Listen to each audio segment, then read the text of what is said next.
Let's record it.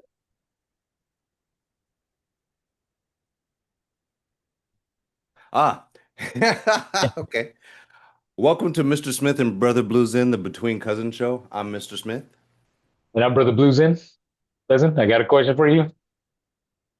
And I don't know if this will be the last time I ask the question because I actually like asking this question, but Mhm. is knowledge controlling you or are you controlling knowledge? I am controlling knowledge for sure. Good answer.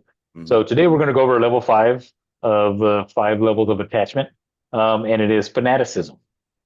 Remember, we can kind of give like an episode of like level four was um, internalization. So it was more of like it's like my identity in the form of my knowledge gives me the rules and guidelines by which I live my life. Yep. Right. So basically, you're say the analogy of a sports team. Okay, I'm a Rams fan, and it's like my life basically revolves around being a Rams fan. I've got Ram paraphernalia everywhere. I've got Hmm. Rams on my car. I've got whatever it is. Right. Yeah. All my friends are Rams Tattoo. fans. Right. It could be Right. right. So so we're jumping into from internalization to fanaticism. So this is where internalizing it, that's one thing, right? But fanaticism takes it to it actually takes it to another level. Hmm. So my knowledge controls my every action. So now me being a Rams fan controls everything I do. If it's not Rams, no, it's bad, right? Right. Um, Hmm. we could probably turn it into I don't want to get too political or anything like that. But Right. But just being on the but sports to think gives you about it, it's that. like it's Right. being fanatical about your belief, right? Hmm. A Christian. Oh, the Crusades. All right. You talk about the Holy Crusades, where like the Christians were going around and killing people that didn't believe in Christianity, Hmm. right? That's fanaticism. Hmm. It can't be any other religion but this one religion, right? That would be to me would be fanaticism. So, um, to move forward. So, level five fanaticism describes a rigid attachment to knowledge with an excessive intolerance of opposite views. It is driven by a need to believe in something 100%, even though that something's meaning is dependent upon the agreement of others. Anything that contradicts or puts into question the sustainability of the belief is a direct threat, and a fanatic will defend the belief at any cost. Prejudice, intolerance, and violence are the instruments by which the belief is imposed onto the dream of the planet. Regardless of how it can appear, the driving force behind fanaticism is not hate or anger, but rather an extreme form of conditional love for self and others. This is how any beautiful belief in the world can become lost in corruption, as knowledge controls a person's will for the sake of its own existence. With fanaticism, a person's beliefs have fully and completely domesticated them, and knowledge becomes rigid and controlling. It has a tight grip on our will. Attachment at this degree requires us to try and domesticate everyone around us, and we become tyrants. There is no freedom in tyranny. In the Toltec tradition, the smoke does not let us see that that oh, does not let us see that there even is a mirror. The smoke is all we see.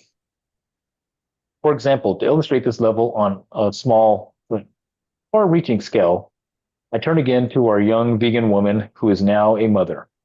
She domesticates her son to fall in line with the family tradition of being a vegan in an effort to give him the identity that she is convinced is the only correct one, the identity she has adopted for herself. Please keep in mind that my object here is not to judge veganism or make any of these examples a catalyst for a debate. I only want to present a mirror. So imagine a dinner at this family's home. The young mother is making a meal in the kitchen while her husband and son sit on the dining room table or sit at the dining room table. Hmm. What would you like to eat? Asks the mother. Carne asada, replies the boy. We don't eat carne asada in this house, she says in a serious tone. The boy begins to protest and pleads with his father to support. Father, who has adopted the mother's belief system, responds by asking the son to listen to his mother. The child reiterates his plea for carne asada. As his mother responds that the rest of the family only likes eating healthy vegan meals, we are vegans, says the mother. No, I'm not a vegan, says the boy. Okay, then, you're going to have to find a new place to live, says the mother. But the mother's attachment to this ideal, has led to a condition for the child that to be a member of the family, he must be a vegan too. This is domestication, as the reward for the child to eat a vegan meal is his acceptance as a member of the family. If he does not, he will be rejected by the family. Under level 4, internalization, there is still space for the boy to say no, with the possibility that the mother will not follow through with her condition. But when the attachment becomes fanatical, the result is unrelenting conflict and domestication. And any contrary response leads to absolute rejection. Imagine this situation in a family where the attachment is between a father and daughter about different political beliefs, or a brother who is fanatical about the healing properties of homeopathic remedies, and a sister who is fanatical about the healing properties of traditional medicine. This is an unrelenting war where passion is replaced by obsession, an obsession to live up to the conditions of the mask of our identity. And whoever wins reinforces the attachment as the righteous beacon of knowledge that will awaken everybody to their truth. This type of interaction within families is not uncommon and could also be applied to religious beliefs, social status, and so on. This is a case where one feels they must impose their belief upon other members of the family and will not cease until they are successful at subjugating the other's will or until a loss of the relationship occurs. This is the real consequence of fanaticism.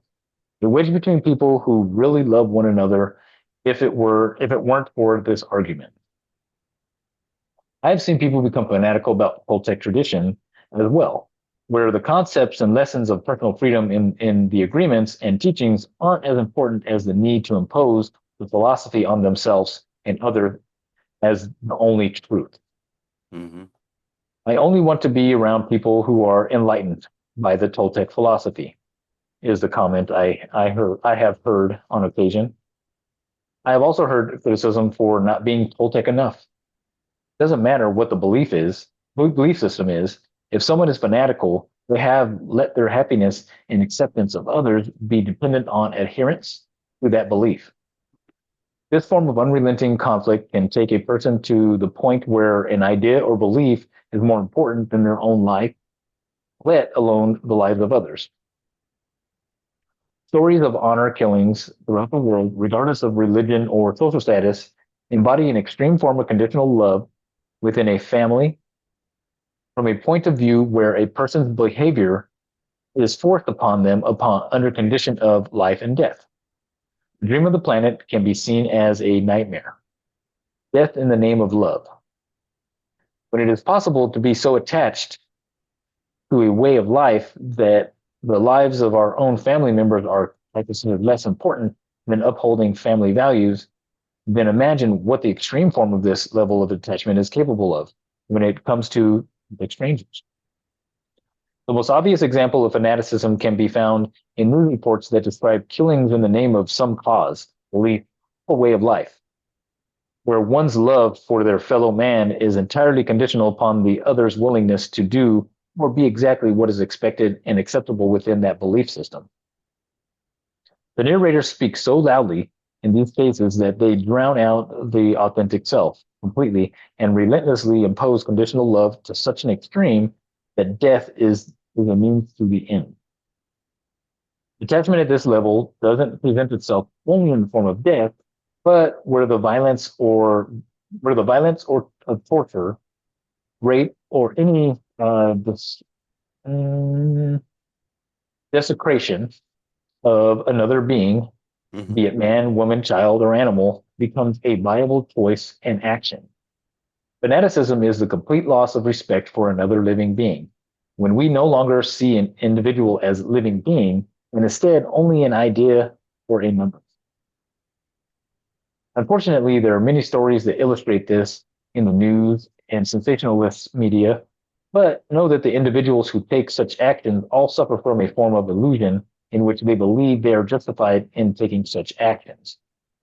So fanatics also impose unrealistic standards on themselves, trying to fit a mold at the risk of their own life. This is the case of anorexia or bulimia, where a person is so attached to achieving a certain ideal that they can no longer see the truth of who they are, even when they see themselves in the mirror. The images of oneself can become so distorted that one's own perception of one's humanity is lost. There is no awareness that a line has been crossed, only an illusion remains. Death comes without the awareness of having decided to take one's own life. These extreme examples of fanaticism are probably not something you, the reader, are experiencing in your own life, but an attachment at this level has other manifestations that are not so easily recognized. Loved ones can do their best to try to wake someone from this illusion, but as with anything, the individual must have the authentic desire to change their mind. Mhm. But that doesn't mean the loved ones should stop trying. The will or desire to live is the catalyst for the change of mind. Once the desire is found and respect for one's humanity is regained, an individual can begin to move down the levels of attachment. At this point, the illusion can begin to fade. This is true for both the aggressor and the victim. We cannot give what we don't have. Letting go of this attachment starts by respecting our own life. There is still a lot of work to be done to let go of the illusion, the corrupted version of knowledge that no longer reflects life, but what our attachments want, what our attachments wants to see. As we find that grounding desire, we begin to see a sliver of truth that acts as a foundation for our transformation. Though we still work to let go of illusion, we have found a moment of clarity, a truth in the form of life with Susan. In regaining respect for our own humanity and the humanity of others, we begin to become aware of the strength of our own will. That's chapter 9. Fanaticism. Right. There's a lot packed into that. Um, but and the sports analogy and the vegan analogy that they used in there kind of clarifies that level of Fanaticism. yeah, Level of five. that yeah, it's just like wow. They're at that level where they Well, they it well, I sounds mean, like they almost lose themselves in that yeah. Well, identity think that about they're it. trying to fit Like, into. think about it. Just go on social media. Hmm. Like, seriously. Like, I mean, I said I wasn't going to get political or like any current events, but I mean, look at 2020 when people became fanatical about wearing a mask, Hmm. Oh, for right? the COVID Yeah, mask and stuff like right. that. Yeah. They got Uh-huh. some people got really fanatical about that, Yeah. right? And I mean, it's just it's crazy. Like I see this. I don't know. Even today, it's just everybody gets very fanatical with their beliefs. And, oh, this is what's going on, and that's the truth. And the idea of like, whoa, people got fanatical about being woke, like which is like just some word that they use. Like there's no real thing as being woke. Like other than like oh, I awoke from sleep last night. Like there's Right. nothing, and it kind of goes into we just had a conversation prior to doing this consciousness. Right. Like they assume that woke is like a higher consciousness, but it's like I'm like that doesn't even process for me like in that fashion. Like that doesn't make sense to me that it would be that it has anything to do with consciousness because one, I'm conscious, Right. right? But I mean, really think about it. It's like you have some friends that they um they only do like certain things. Like it's like, and then if you contradict what they're talking about, they actually get mad at you. I'm sure, Yeah. right? Family members that do the same thing. Yeah. Oh, people, oh shit, during COVID, family members like disowned other family members because of their beliefs, right? Hmm. During the 2024 election, or even in between 2020 and 2024, is like Right. you're Republican. It's like you're dead to me. Like it was just it's ridiculous to get that fanatical about something so meaningless. Right. You know what I'm saying? Hmm. Especially when the way I look at it too is I look at these different things and the things that people get so caught up in. And then I look at things from a different point of view and say, everybody's got to deal with whatever issues that affect them. But it's just it seems like that our basic needs for people don't even consider when they're at that fanatical level. They don't they're so entrenched in their thought within themselves. They don't say, maybe I should offer this person a glass of water or a bottle of Right. water, something like that, because they're keeled over, they're sweating, whatever Yeah. it is, Well, that we lose that basic care. yes. And it turns into, I mean, I liken it to selfishness. Hmm. What I think is 100% true, and whatever you think, I don't care. Right. Hmm. Um, there's a lot of, I can say a lot of people, but there's people that I have these, I guess, I don't know, deep conversations with.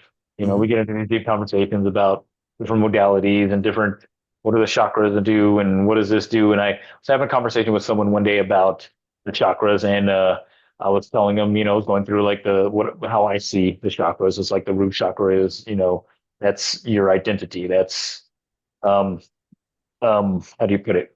More groundedness. That's how we ground ourselves in this world, Hmm. in my mind. And then the sacral is okay, my experiences, how I process my experiences, how I process the stuff that I'm aware of, how I process that stuff. And then I got up to the sacral and I said that is the emotional center. Oh no, no, no. That is family and that is this. And they were just going back and forth. And I'm like, oh, well, the thing is, one, it's like I'm talking about experiences and then I'm talking about emotions. This isn't about other people. Right. You can bring in other people about this. Yes, family experiences with the neighbor, experiences with my boss, how I process that stuff. But Hmm. you have to have that emotion to go around with it. And they're like, well, like feeling that's your intuition is right here. The intuition is in the stomach. And I'm like, oh, yeah, yes. And I'm just like, but I didn't want to get in an argument with them because Right. it was like we're saying the same thing, but they're not seeing how the pieces fit together. They were just saying that this is only for this, and it's like, oh well, each chakra has its own. I mean, they all process the same stuff, right? Right. But they process it in a different way so that one, we can use that as one. This is holding this experience of this emotional experience I had, and again, intuition is really an emotional experience. Hmm.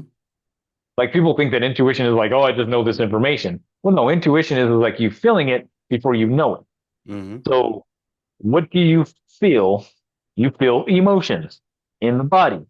So I Right. was like, oh, so we're saying the same thing, but that's not the actual intuition. That's just you getting the feeling of the intuition. The intuition to me is the actual discernment of it, which is the sacral. So that's why I was trying to get to that point with them, but they wouldn't let me get to that point because they were so fanatical about no, no, it is not the emotional center.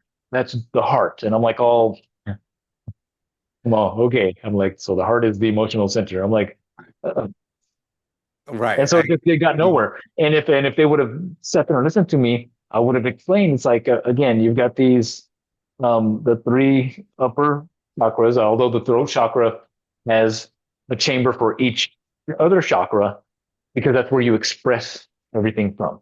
So you've Right. got a root chakra, you've got a crown chakra, you've got a what they call it, a sacral, you've got a solar plexus, you've got the crown chakra, you've got the heart chakra right here. And Hmm. I told them, and then I go, and I would have told them, I go, and so you have these upper chakras, lower chakras, and the heart is basically the soul, which balances the two, which needs both of them for one, you to be conscious. Right. Hmm. That is consciousness is right here. It's the heart. And it uses the yang chakras and the yin chakras to be conscious, Right. right? Hmm. All your senses are in the basically the head, the upper body. But just because I can look at something doesn't mean that I know what I'm looking at. And then the discernment is within the body because the only way you can experience something is physically. You can't Right. experience stuff mentally. You can have a thought and think you're experiencing it. You still feel it in the body when you're thinking about it, right? Hmm. So the body is there so that you can actually experience. The mind is there so you can know what you're experiencing, Right. right? So they Hmm. have to work together. And it's like, and if without one without the other, you're just a zombie, right? Right. Or you're, yeah, exactly. You're not, yeah. And it's just, and it's like you just have no, so yeah, but anyways, we're talking about levels of uh levels of attachments, right? Right. Uh-huh. But I got off topic there, but um, that having that conversation, it was just like to me, it was just like there was no purpose in the. It was almost like, okay, well, we're not really having a conversation because one, you're very, and maybe they were more internalization than they were fanatical. They weren't really fanatic. They weren't going to kill me because Right. or they weren't going to be like, I disown you because you believe this. Right. But they got very defensive, Mm-hmm. and they were just like, well, no, it's like this, and I'm like, and I was just like, I was like, if you let me finish, I'll put the whole thing together as opposed to just saying that one chakra, Right. right? Mm-hmm.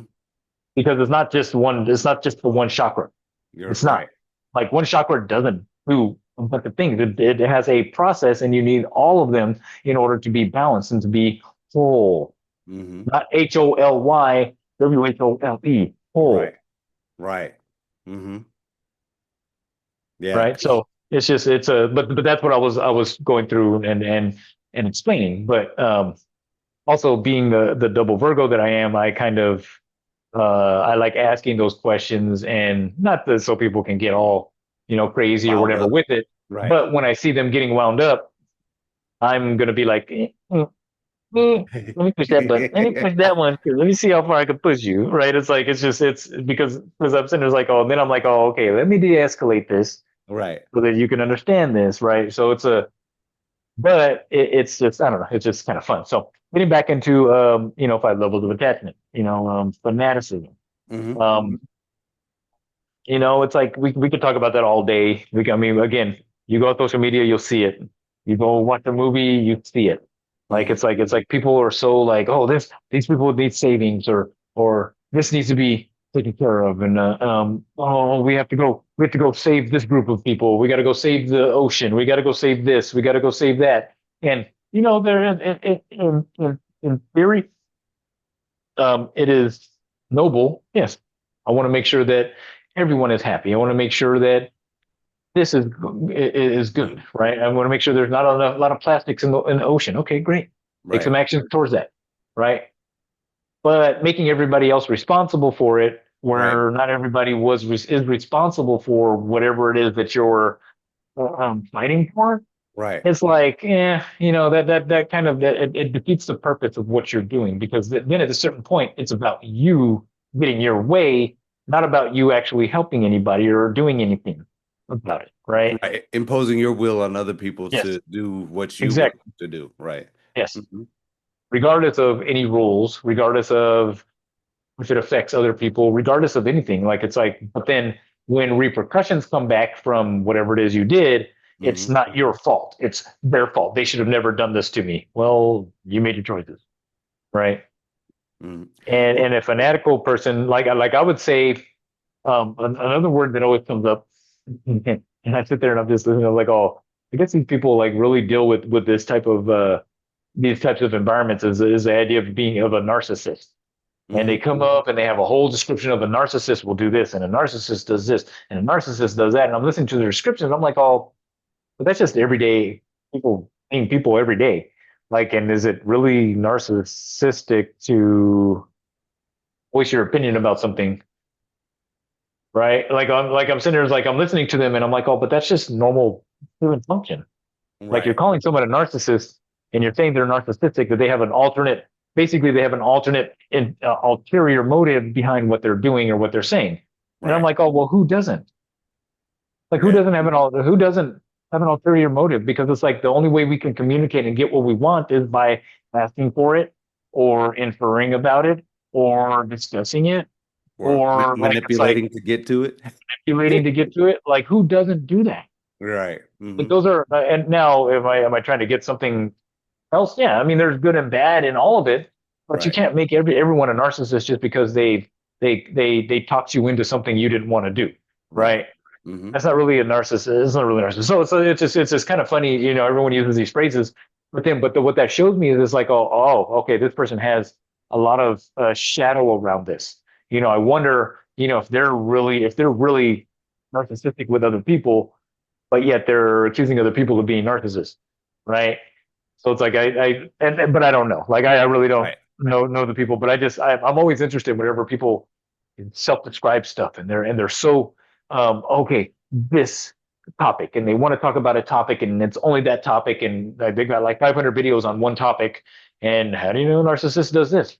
When does a narcissist when they're in a relationship with you and when you break up with a narcissist and when you do that? I'm saying it's like, oh, how can you have so many topics about this one topic if you didn't have those experiences? Mm-hmm. So basically, what they're doing is like based off of their experiences, and Yep. from the way they talk about it, they have this whole emotional reaction behind it, which tells me that one, you never got past those, you never let any of this stuff go, Mm. right?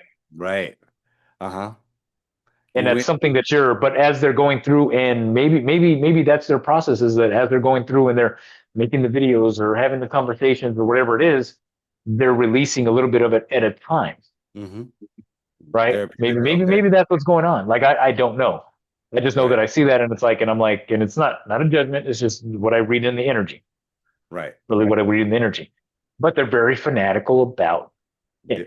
Right. It's like it's almost like they identify as being an expert on narcissism or an expert on whatever it is that they're discussing, right? Right. And then they Mhm. have their own personal drive and motivation for that, so they stay in it because Yeah. they never like you They said have they an never atta- solved it. they're attached to the idea that other people are narcissists or Mm-hmm. other people are this. And the funny thing is that I can relate not to the narcissist, but I can relate to being in a relationship where I mean I don't know it was there was some stuff that went on that Right. wasn't good, Right. but the one thing that I that got me out of it. This is I mean when I got divorced, it was like there was a lot of stuff that came up, but the one thing that got me past and allowed me to let go of the stuff was what was my role in that experience? What was Mm-hmm. my role in that situation?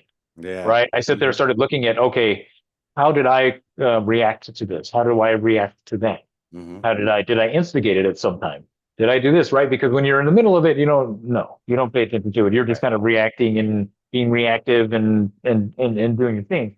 But after the fact, if you don't sit there and look at what was my role, it wasn't just that other person, Mm-hmm. right? Just because the relationship broke up and maybe they cheated on you or maybe they did this, but what was my role? Mm-hmm. Was I, not giving it up? Was I not showing them that I cared? Was I too busy working? Was I too like I took responsibility for my stuff, for my Right. own stuff, right?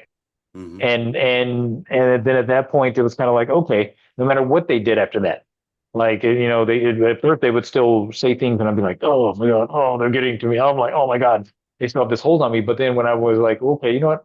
I forgive myself for my part in that. I Mm-hmm. let it go. And then Yeah. once I forgave myself for those parts, because one, I allowed myself to be in that situation. Two, more than likely, I attracted that, and that's what I was attracting at the time. Like there Mm-hmm. was no way around it. So it's like, why should I just blame that person for that when they were giving me exactly what I was looking for, even though I wasn't aware that I was looking for that and I was attracting that. But yet the thing is that if I'm in that situation, I chose it. Mm-hmm. There's no situation in the world that you didn't choose. And it may not be directly like I chose to be in a hurtful relationship. Well, no, you chose some other aspect that puts you into that situation. Right.